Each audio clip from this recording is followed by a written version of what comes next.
तो भारत ने बांग्लादेश की जगह म्यांमार को चावल एक्सपोर्ट करना शुरू कर दिया है। कुछ दिनों पहले ही बांग्लादेश ने भारत से रिक्वेस्ट की कि उन्हें चावल की जरूरत है। भारत ने कुछ मात्रा में चावल एक्सपोर्ट किया, लेकिन म्यांमार को बांग्लादेश की तुलना में 4 गुना ज्यादा चावल एक्सपोर्ट किया गया है।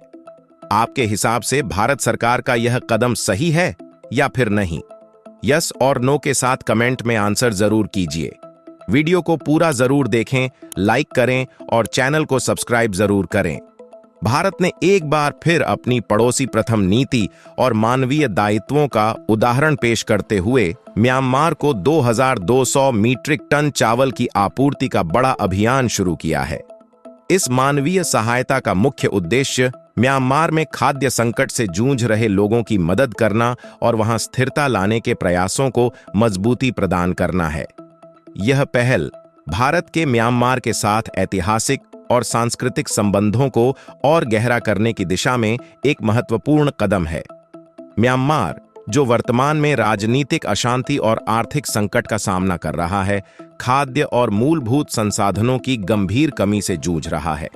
इस संकट को देखते हुए भारत ने मानवीय सहायता प्रदान करने की अपनी प्रतिबद्धता के तहत चावल की आपूर्ति का यह विशेष अभियान शुरू किया। चावल की यह खेप भारतीय पोर्ट से म्यांमार के विभिन्न क्षेत्रों में भेजी जा रही है, जहां यह सबसे ज्यादा जरूरतमंद समुदायों तक पहुंचेगी। भारत द्वारा भेजे गए 2200 मीट्रिक टन चावल न केवल एक सामान्य सहायता है, बल्कि यह एक मजबूत संदेश भी है कि भारत अपने पड़ोसियों के साथ खड़ा है। यह चावल उन क्षेत्रों में भेजा जाएगा जहां संघर्ष और आंतरिक विस्थापन के कारण लोगों को भोजन की भारी कमी का सामना करना पड़ रहा है। म्यांमार में लाखों लोगों की आजीविका कृषि और मछली पालन पर निर्भर है, लेकिन हाल के वर्षों में वहां राजनीतिक अस्थिरता और प्राकृतिक आपदाओं के कारण खाद्य उत्पादन बुरी तरह प्रभावित हुआ है। भारत और म्यांमार के बीच संबंध ऐतिहासिक, सांस्कृतिक और रणनीतिक रूप से बेहद महत्वपूर्ण हैं। दोनों देशों के बीच की सीमा लगभग 1643 किलोमीटर लंबी है, जो उत्तर पूर्व भारत के 4 राज्यों मिजोरम, मणिपुर, नागालैंड और अरुणाचल प्रदेश को म्यांमार से जोड़ती है। इन सीमाओं ने दोनों देशों के बीच आर्थिक और सांस्कृतिक आदान प्रदान को बढ़ावा दिया है। आर्थिक और व्यापारिक संबंध भारत और म्यांमार के बीच द्विपक्षीय व्यापार संबंध धीरे धीरे मजबूत हो रहे हैं। भारत म्यांमार का 5वां सबसे बड़ा व्यापारिक साझेदार है और म्यांमार भारत के लिए दक्षिण पूर्व एशिया का गेटवे है। महत्वपूर्ण व्यापारिक आंकड़े 2022 से 23 में भारत और म्यांमार के बीच कुल व्यापार लगभग 2.2 अरब डॉलर का था। भारत से म्यांमार को निर्यात 764 मिलियन डॉलर का हुआ, जिसमें मुख्य रूप से दवाइयां, मशीनरी और प्लास्टिक उत्पाद शामिल थे। म्यांमार से भारत का आयात 1.4 बिलियन डॉलर का रहा, जिसमें तेल तिलहन, लकड़ी और समुद्री खाद्य पदार्थ प्रमुख हैं। भारत से निर्यात फार्मास्यूटिकल उत्पाद, चावल, गेहूं, जनरेटर और मशीनरी। म्यांमार से आयात प्राकृतिक गैस, लकड़ी, दालें, विशेष रूप से उड़द और मसूर और समुद्री उत्पाद। म्यांमार दक्षिण एशिया में प्राकृतिक गैस का एक बड़ा उत्पादक है। भारत की ONGC विदेश लिमिटेड और JEL जैसी कंपनियां म्यांमार के ऊर्जा क्षेत्र में प्रमुख निवेशक हैं। विदेश नीति और रणनीतिक महत्व भारत और म्यांमार के बीच संबंधों का महत्व सिर्फ व्यापार तक सीमित नहीं है, बल्कि यह रणनीतिक और भू राजनीतिक रूप से भी महत्वपूर्ण है। भारत की एक्ट ईस्ट पॉलिसी में म्यांमार की भूमिका अहम है। यह नीति भारत को दक्षिण पूर्व एशिया के देशों से जोड़ने का काम करती है। भारत और म्यांमार के बीच Kaladan multi modal transit transport project चल रहा है। इसके तहत भारत के कोलकाता पोर्ट को म्यांमार के सितवे पोर्ट से जोड़ा जा रहा। भारत और म्यांमार के संबंध सिर्फ कूटनीति तक सीमित नहीं है। दोनों देशों के बीच सांस्कृतिक, धार्मिक और ऐतिहासिक जुड़ाव है। म्यांमार के कई हिस्सों में भारतीय मूल के लोग बसे हुए हैं, जो इन संबंधों को और मजबूत करते हैं। इसके अलावा म्यांमार भारत की ईस्टर्न नीति के तहत एक महत्वपूर्ण पड़ोसी है। मानवीय सहायता के जरिए भारत ने यह स्पष्ट किया है कि वह न केवल एक आर्थिक साझेदार है, बल्कि अपने पड़ोसियों की सामाजिक और मानवीय जरूरतों का भी ख्याल रखता है। चावल की खेप को भेजने के लिए भारतीय बंदरगाहों और म्यांमार के परिवहन नेटवर्क का इस्तेमाल किया जा रहा है। इस प्रक्रिया में भारतीय और म्यांमार की एजेंसियां मिलकर काम कर रही हैं। भारत का यह कदम क्षेत्रीय स्थिरता लाने और म्यांमार में शांति प्रक्रिया को समर्थन देने का प्रयास है।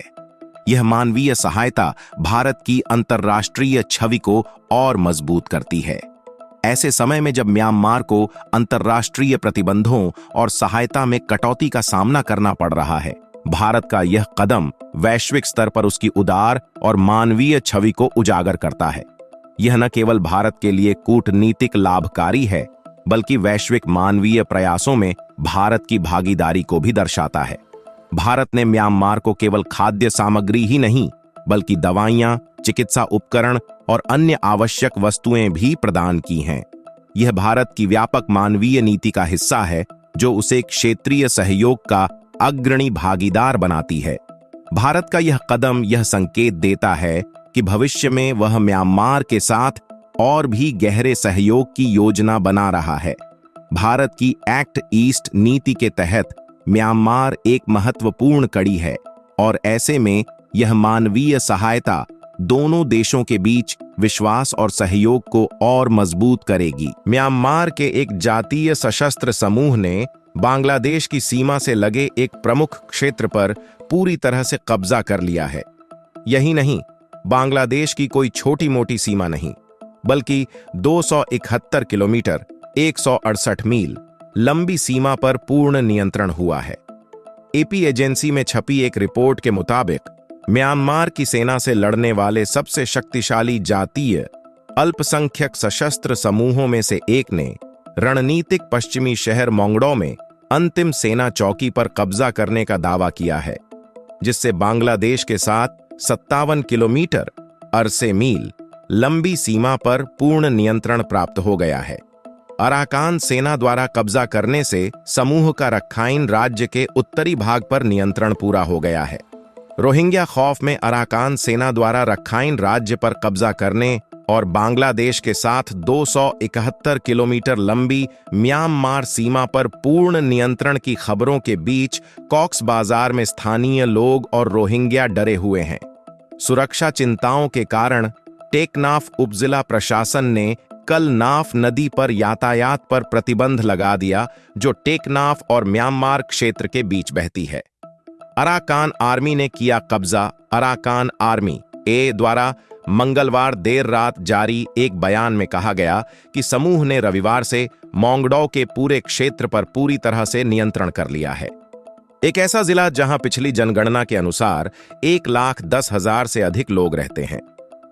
अराकान सेना के प्रवक्ता खिंग थूखा ने सोमवार देर रात एक अज्ञात स्थान से टेक्स्ट संदेश के माध्यम से एसोसिएटेड प्रेस को बताया कि उनके समूह ने रविवार को मोंगडो में अंतिम बची सैन्य चौकी पर कब्जा कर लिया है। चौकी कमांडर ब्रिगेडियर जनरल थुरिन तून को युद्ध से भागने का प्रयास करते समय पकड़ लिया गया है।